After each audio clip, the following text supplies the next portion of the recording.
Assalamualaikum, selamat pagi teman-teman semuanya. Jadi kali ini kita akan mempertajam lagi pengolahan data untuk mengisi formulir RL 3.19.4 yaitu formulir kualitas penggunaan antibiotik. Memang agak membingungkan juga cara mengisi datanya. Kemarin saya sudah tanyakan pada dinas terkait ya yang membersamai untuk memberikan informasi teknis. Nah, itu sudah dijelaskan. Jadi begini prinsipnya, kolom B ini, kolom area KSM instalasi ruangan, ini fokus yang akan kita lakukan evaluasi di rumah sakit kita. Jadi tidak semuanya, tapi berbasis lokusnya saja begitu. Kemudian jumlah pasien periode survei ini adalah jumlah pasien yang dirawat di area ini, area kolom B ini sepanjang periode yang kita evaluasi gitu.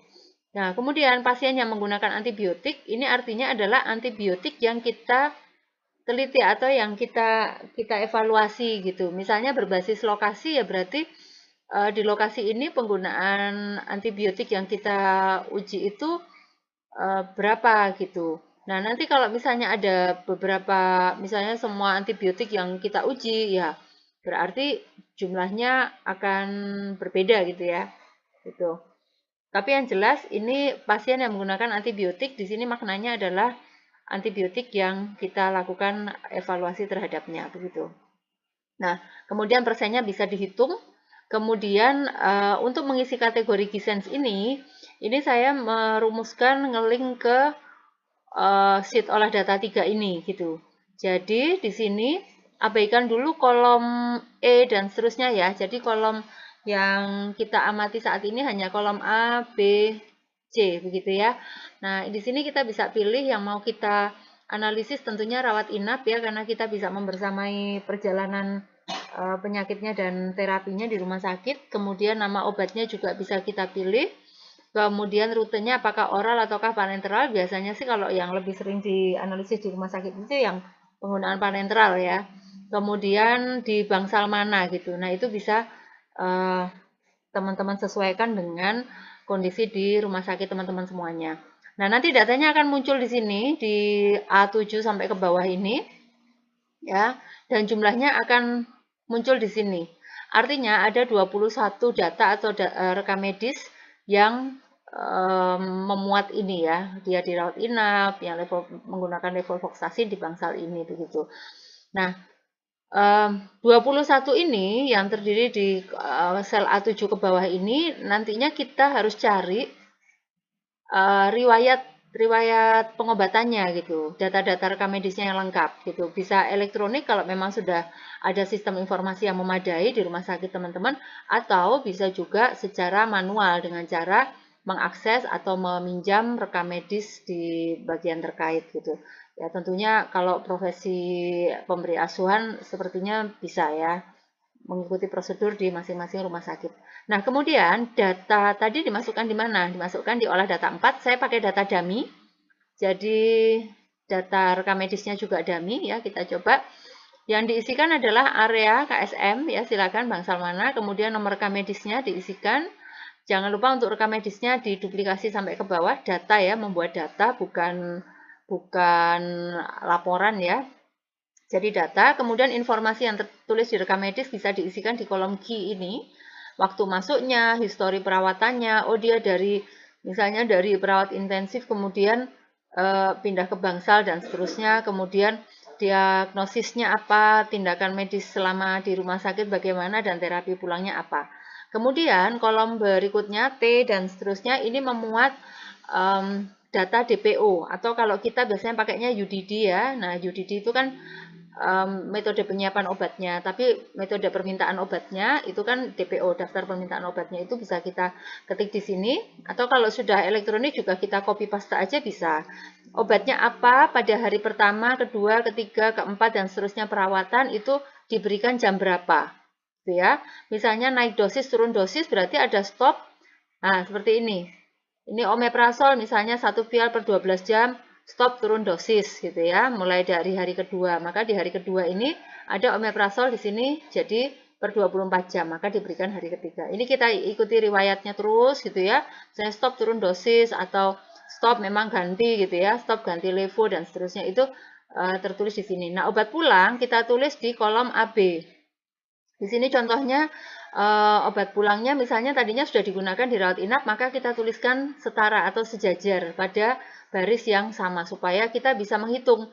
Misalnya ini, di rumah sakit levonya dapat 1, 2, 3, 4, 5 kali ditambah sama dibawa pulang 5 hari. Artinya durasi persepannya adalah 10 hari gitu.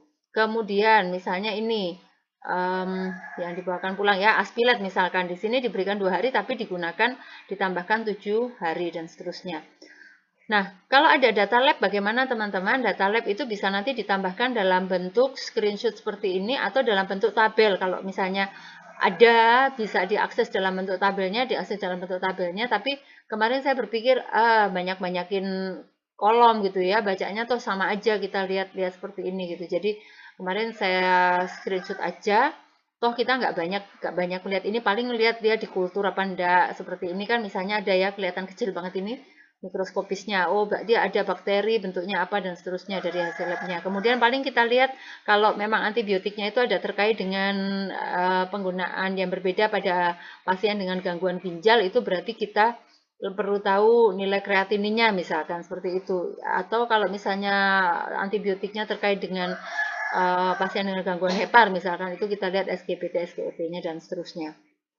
Oke, kira-kira itu masukkan aja di lab sini, kemudian kalau nggak cukup bisa buat sheet baru, kemudian untuk referensinya, nah ini bisa kita tambahkan, sudah saya sampaikan di video sebelumnya, kita referensinya bisa kita copy paste di sini sehingga nanti kita nyarinya gampang gitu. Kalau ada tambahan lain bisa kita tambahkan aja, nggak masalah gitu.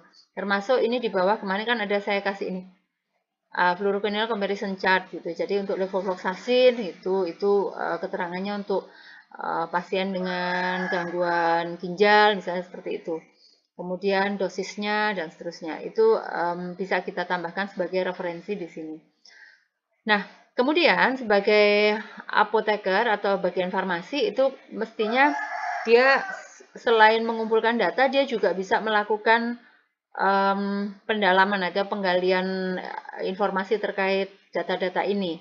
Misalkan antibiotiknya apa, ini saya beri contoh aja, artinya bukan data sebenarnya ya. Misalnya pada kasus ini sebenarnya masih bisa loh pakai golongan cefalosporin yang harganya lebih murah misalkan. Maka kita bilang bahwa dia ada alternatif harganya lebih murah. Nah, itu kita harus punya pengolahannya dulu atau analisisnya dulu di sini gitu ya. Nah, ini kita tuliskan analisisnya. Misalkan pada pasien yang ini nih ya, dengan usianya dia 63, berat badan 36 dan nilai kreatininnya 1,2.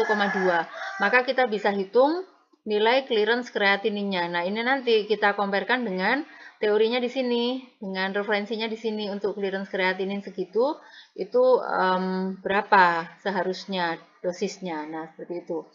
Sampai ke bawah kita lakukan hal yang sama, ini bisa dilakukan bersama di farmasi ya, melibatkan beberapa apoteker. Nah, kemudian ketika membawa ke ranah tim PPRA, ya itu berarti yang sudah melibatkan profesi lain ya. Nah, itu kan kalau tampilannya kayak gini kayak nggak enak ya, kurang rapi gitu. Kecuali ya sudah saling kenal gitu, nggak masalah lah dikasih tampilan yang begini. Tapi supaya lebih enak dibaca begitu, maka kita bisa kembali ke olah data 3 ini, kita panggil nih. Misalnya kita panggil satu rekam medisnya, kita uji, ya kita evaluasi apakah dia masuk Kisens kategori berapa gitu ya. Nah, seperti ini. Pasien ini laki-laki usianya sekian, kemudian perhatikan di kolom L dan M ini adalah obat yang digunakan sepanjang tahun 2025 ya. Jadi semua obat baik di rawat jalan, rawat inap gitu. Jadi ada datanya semua. Jadi kita bisa tahu nih setahun pasien itu udah dapat apa berapa gitu ya. Kemudian info rekam medis tadi yang sudah kita isikan akan masuk di sini ya. Saya kira kalau data-data lainnya bisa ditambahkan. Kemudian kita bisa lihat di sini untuk diagnosisnya, terutama diagnosisnya ada CAP, oh berarti cocok, tapi ini dirujuk gitu ya. Nah, kalau dirujuk artinya penggunaan levonya hanya 2 kali. Kalau kita bilang durasi terlalu singkat kok kayaknya enggak, oh dia dirujuk gitu ya. Apakah data tidak lengkap? Nah, kenapa data tidak lengkap ya? Karena kan dirujuk, kita nggak mengikuti. Setelah dirujuk ke rumah sakit lain, apakah dia tetap diberikan levofloxacin untuk melanjutkan terapi ini atau tidak? Nah, itu bisa didiskusikan dengan tim PPRA di rumah sakit masing-masing gitu. Termasuk misalnya kita panggil data pasien yang lain, misalnya yang tadi, ini bisa kita jadikan evaluasi juga, kita tampilkan gitu ya. Jadi nanti bisa dinilai oleh tenaga medis gitu ya, oleh dokter atau anggota PPRA yang lain yang profesi. Nah, seperti ini. Ini misalnya nih antibiotik levofloxacinnya kok 3 sama 5 berarti 8 hari. Misalnya secara durasi bolehnya 5 sampai 10 hari. Oke, berarti masih masuk dia ya. Tapi kita lihat misalnya usianya 63 tahun, kemudian berat badannya 36, kreatininya 1,2. Maka clearance kreatininya kalau kita hitung pakai rumus Cockcroft and Grove itu berapa itu ya? Pakai rumusnya itu kira-kira sekian ya, antara 20 sampai 49. Nah, itu sebenarnya dosisnya sekian. Nah, itu bisa kita diskusikan.